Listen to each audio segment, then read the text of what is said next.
জুমার দিনের কিছু সুন্নাত আছে, শুনবেন না দোয়া করে ফেলবো? এই সুন্নাত গুলো শুনে আমরা বিদায় নিব, চিল্লায় পড়েন ইনশাআল্লাহ। জুমার দিনের প্রথম সুন্নত হচ্ছে জুমার দিনের ফজরের নামাজটা জামাতে পড়া। সবাই কয় খাইছে, হুজুরে ধরছে জায়গা মতো, আসল জায়গায়। জুমার নামাজের প্রথম সুন্নত হচ্ছে ফজরের নামাজটা কি পড়া? জামাতে। আফদালুস সালাওয়াত ইনদাল্লাহি সালাতুল ফাজরি ফি ইয়াউমিল জুমআতি ফি জামাআহ। বিশ্বনবী বললেন জুমার নামাজের 15টা সুন্নত মুখস্থ রাখতে হবে। 1 নাম্বার সুন্নত ফজরের সালাত জামাতে পড়তে হবে। 2 নামাজ মুনাফিকদের কাছে সবচেয়ে কঠিন, একটা হচ্ছে ফজরের নামাজ আর একটা এশার নামাজ। এক আলেমকে জিজ্ঞেস করা হলো ফজরের বাতাসটা এত ঠান্ডা আর স্নিগ্ধ কেন? আলেম উত্তর দিয়েছিল কারণ ফজরের বাতাসে মুনাফিকদের নাকের দুর্গন্ধ মিশে না। ফজরের বাতাসটা স্নিগ্ধ, ফজরের সময় আল্লাহওয়ালাদের আনাগোনা, মুসল্লিদের আনাগোনা, ইসলামের পক্ষের শক্তির আনাগোনা। চিল্লায় বলেন ঠিক কিনা? মসজিদে নববীতে জুমার নামাজের দৃশ্য আর ফজরের নামাজের দৃশ্য ছিল এক। বাংলাদেশে ফজরের নামাজের দৃশ্য আর জুমার নামাজের দৃশ্য এক নাকি? ফজরের নামাজের সময় মুসল্লি নাই, এক কাতার হয় না, আর জুমার নামাজে পাক্কা মুসল্লি দেরি করে গেলে বারান্দায়ও জায়গা পায় না। কথা কন? তাহলে ফজরের নামাজটা আমরা জামাতে পড়বো ইনশাআল্লাহ। ইনশাআল্লাহ এত আসতে ইনশাআল্লাহ, আরো জোরে পড়েন ইনশাআল্লাহ। মনে থাকবে? 2 নাম্বার সুন্নাহ হচ্ছে আসওয়াক, মেসওয়াক করা। মাথরাতুন লিল ফাম মারদাতুন লির রব। মেসওয়াক করলে দাঁত পরিষ্কার থাকে, আল্লাহ খুশি হয়ে যায়। বিশ্বনবী বলেছেন যদি আমার উম্মতের জন্য কষ্ট না হতো প্রত্যেক নামাজের আগে মেসওয়াক করা আমি ফরজ করে দিতাম। সুবহানাল্লাহ। মেসওয়াক ছিল বিশ্বনবীর জীবনের শেষ আমল। এই মেসওয়াক করে বিশ্বনবী শেষ নিঃশ্বাস ত্যাগ করেছেন। আপনার নবী, আমার নবী, ওনার জীবনের সর্বশেষ আমল ছিল কি? মেসওয়াক। সুবহানাল্লাহ কইবেন না? বিশ্বনবী জাইতুনের ডাল দিয়ে মেসওয়াক করতেন। বিশ্বনবী বলতেন নি'মা সিওয়াকিয়া জাইতুন ফাইন্নাহু সিওয়াকি ওয়া সিওয়াকুল আমবিয়া মিন ক্বাবলি।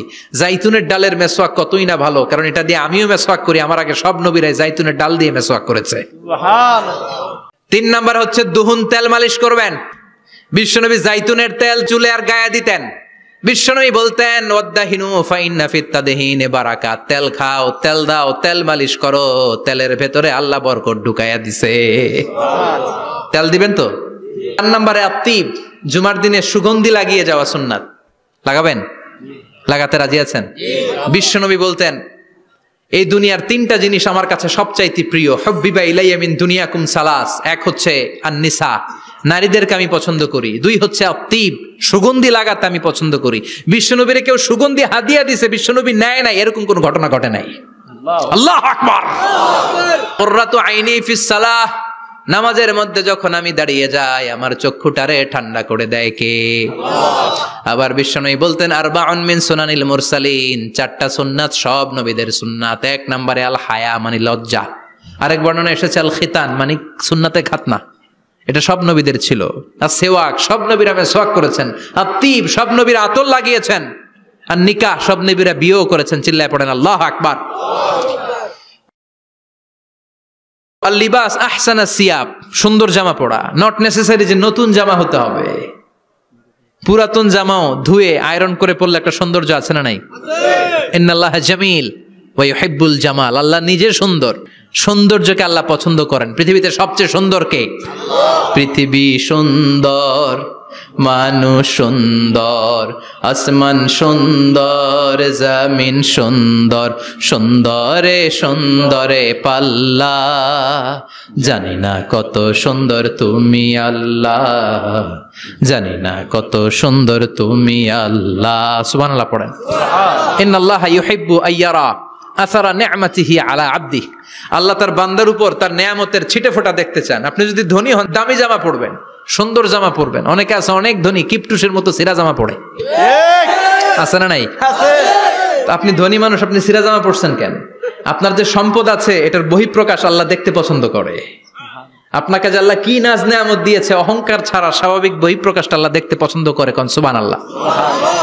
এরপরে ইকসারুস সালাহ আলান নবী, বিশ্বনবীর উপর বেশি বেশি দুরূদ পড়া। বিশ্বনবী বলতেন জুমার দিন শ্রেষ্ঠ দিন, এই দিন আমার উপরে বেশি বেশি দুরূদ পড়ো। ফাইন্না সালাতাকুম মা'রুদাতুন আলাইয়া, কেননা তোমরা যে আমার উপরে দুরূদ পড়ো, আমি মরে যাওয়ার পরে এই দুরূদগুলো কে পাঠিয়েছে তার নাম, তার বাবার নাম সহ ফেরেশতারা আমার কবরে দিয়ে আসে। সুবহানাল্লাহ। সাহাবারা বললেন ইয়া রাসূলুল্লাহ কাইফা সালাতুনা মা'রুদাতুন আলাইক, আপনি মরে যাওয়ার পরে আমাদের দুরূদ কেমন করে আপনি দেখবেন? ওয়াকাদ আরিমতা, আপনি তো পচে গলে মাটির সাথে মিশে যাবেন। বিশ্বনবী বলেন ইন্নাল্লাহা হাররামা আলাল আরদি আন তাকুলা আজসাদাল আম্বিয়া, নবীদের লাশকে খেয়ে ফেলা, নবীদের লাশকে পচিয়ে ফেলা জমিনের সব মাটির জন্য আল্লাহ হারাম করে দিয়েছে। নবীদের লাশ পচে না, নবীদের লাশ গলে না। যারাই বিশ্বনবীর উপর দুরূদ পড়বেন, আপনার নাম সহ, আপনার বাবার নাম সহ, মালাইকাতু সাইয়াহিন, একদল ফেরেশতা আছে শুধু রাউন্ড দেয় গোটা ওয়ার্ল্ডে। কারা বিশ্বনবীর উপর দুরূদ পড়েছে, এই দুরূদ নিয়ে, এই নাম নিয়ে বিশ্বনবীর কবরে তারা পৌঁছে দেয়। চিল্লায় পড়েন আল্লাহু আকবার। এরপরে বিশ্বনবী বলতেন জুমার দিনে সূরাতুল কাহাফ পড়বা, কাহাফ পড়া সুন্নাহ। সূরাতুল কাহাফ পড়তে রাজি আছেন? রাজি আছেন তো? 18 নম্বর সূরা, কোরআনের একেবারে মাঝখানের সূরা। আলহামদুলিল্লাহিল্লাযী আনজালা আলা আবদিহিল কিতাবা ওয়া লাম ইয়াজআল লাহু ইওয়াজা, এই আয়াত দিয়ে শুরু হয়েছে, শেষ করা হয়েছে ফামান কানা ইয়ারজু লিকা রাব্বিহি ফালইয়ামাল আমালান সালিহা ওয়া লা ইউশরিক বিইবাদাতি রাব্বিহি। আর মাঝখানে আছে ওয়ালিয়াতালাত্তাফ। হাফেজ সাহেবরা উত্তর দাও, মাঝখানে আছে কি? কথা কন। ওয়ালিয়াতালাত্তাফ একটা শব্দ আছে সূরা কাহাফের মাঝখানে।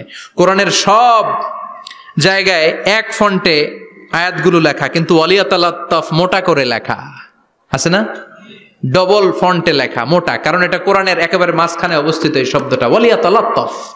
এর আগে যত শব্দ এর পরে তত শব্দ, এর আগে যত কোরআনের অক্ষর এর পরে তত অক্ষর। সুবহানাল্লাহ বাড়িতে গিয়া সুবহানাল্লাহ। বিশ্বনবী বললেন সূরাতুল কাহাফ যে তেলাওয়াত করবে ইয়াকুনু লাহু নূর, এই সূরাতুল কাহাফ কিয়ামতের দিন তার সামনে বিশাল একটা আলো হয়ে আসবে। এই আলো দিয়ে পুলসিরাত পার হয়ে ওই বান্দা জান্নাতের ভেতরে ঢুকে যাবে। আবার বিশ্বনবী বলেন যারা সূরাতুল কাহাফের প্রথম 10 আয়াত তেলাওয়াত করবে জুমার দিন, শেষের 10 আয়াত যারা জুমার দিন তেলাওয়াত করবে, দাজ্জালের ফিতনা থেকে তাদেরকে মুক্ত রাখবে কে? আল্লাহ। সুবহানাল্লাহ পড়বেন না? সূরাতুল কাহাফ দিয়ে সকাল শুরু করতে রাজি আছেন? সবাই রাজি? এরপর আত-তাবকির ইলাল মসজিদ, মসজিদে আগে আগে যাওয়া সুন্নত। আগে যিনি যাবে উনি কি পাবে? তারপরে গরু, তারপরে বকরি, তারপরে মুরগি, মুরগির পরে ডিম না আন্ডা? আন্ডা। আল মাশিউ আলাল ইকদাম, বিশ্বনবী বললেন হেঁটে হেঁটে জুমার নামাজে যাওয়া সুন্নাহ। রিকশা, হুন্ডা, সাইকেল, সিএনজি দিয়ে গেলেও হবে, কিন্তু হেঁটে হেঁটে গেলে সওয়াব বেশি না কম? প্রতি কদমে কদমে আমল নামায় সওয়াব দিয়ে দিবে কে? আল্লাহ। এরপরে বিশ্বনবী বললেন আদামু তাখাত্তি রিকাবান নাস, মানুষের ঘাড় ডিঙ্গিয়ে সামনে না যাওয়া সুন্নাহ। অনেকে জুমার দিন আসে সবার শেষে বসতে চায় সামনে, এরকম ডাকাইত আছে না নাই? বিশ্বনবী জুমার খুতবা দিচ্ছেন, হঠাৎ এক সাহাবী সব সাহাবীর ঘাড় ডিঙ্গিয়ে ডিঙ্গিয়ে সামনে আসতেছে বুলেটের মতো। বিশ্বনবী বললেন থামো, এজেলেস বসো মিয়া, ফাকাদ আযাইতা ওয়া আনাইতা, আসছো দেরি করে আবার মুসল্লিদেরকেও কষ্ট দিচ্ছ। যেখানে জায়গা পাবেন ওইখানে বসবেন, মানুষের ঘাড় ডিঙ্গিয়ে সামনের কাতারে যাওয়া এটা ঠিক না। এজন্য জুমার দিন আগে আগে আসার চেষ্টা করবেন। রাজি আছেন তো?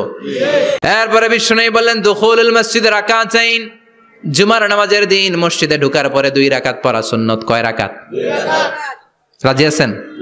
কবলাল জুমা বাদাল জুমা, অনেকে প্রশ্ন করে বাদাল জুমা 4 রাকাত, মসজিদে পড়লে 4, ঘরে পড়লে 2, কিন্তু কবলাল জুমা সুনির্ধারিত নয়, অনির্ধারিত। মা কদ খুদ্দিরা লাক, যত আপনার তৌফিকে কুলায় 2 রাকাত করে করে 2, 4, 6 ইমাম সাহেব খুতবা দেওয়ার আগ পর্যন্ত। আপনি যদি আধা ঘন্টা আগে যান আপনি 10 রাকাত পড়তে পারবেন। চিল্লায় বলেন ঠিক কি না? এরপরে বিশ্বনবী বলেন ইনসাত, চুপ থেকে খুতবা শুনবা। জুমার খুতবার সময় কথা বলা যাবে নাকি? কথা কন। বিশ্বনবী বললেন তোমার সামনে কেউ কথা বলতেছে, তুমি যদি বলো চুপ করো, এটাও তুমি খারাপ কাজ করছো।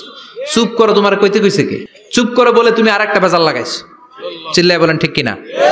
তাহলে জুমার নামাজে কথা বলা যাবে না, কেউ কথা বললে চুপ করো এই কথাটাও বলতে বিশ্বনবী নিষেধ করেছেন। চিল্লায় বলেন ঠিক কিনা?